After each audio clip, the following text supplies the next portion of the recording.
Hello everyone, welcome to my another mini blog. তো এই ব্লগটা হলো আমরা যে গঙ্গায় জল আনতে গিয়েছিলাম ঠাকুরের মাথায় ঢালবো বলে, তো সেই সকালবেলার জল আনতে যাওয়ার মিনি ব্লগ। তো বড় ব্লগ তো অলরেডি আমি শেয়ার করে দিয়েছি।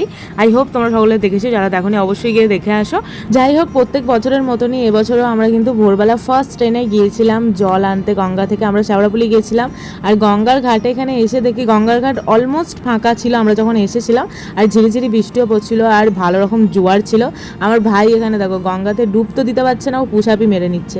যাই হোক, তো তারপরে গঙ্গা থেকে জল তুলে এখানে একদম গঙ্গার ঘাটের পাশেই তোমার শিবলিঙ্গ ছিল, সেখানে জল দিয়ে ধূপবাতি দিয়ে ঠাকুরকে জানিয়ে বেরিয়ে পড়লাম আবার বাড়ি ফেরার উদ্দেশ্যে। আর এখানে দু ভাই দেখো মাথায় একদম পুরো ভোলে বাবার পট্টি বেঁধে নিয়েছে। আর মামার বাড়িতে এসে এখানে যেখানে পুজোটা হবে আর কি, সেইখানে এসে শুনলাম যে এখন মন্দির খোলা হবে না, তাই এখন আমরা জল ঢালতে পারিনি। আমরা সব বাঁকে জল রেখে দিয়ে আমরা বাড়ি চলে যাচ্ছি। কিছুক্ষণ পরে আবার যখন অ্যানাউন্স করবে তখন এসে জল ঢালবো।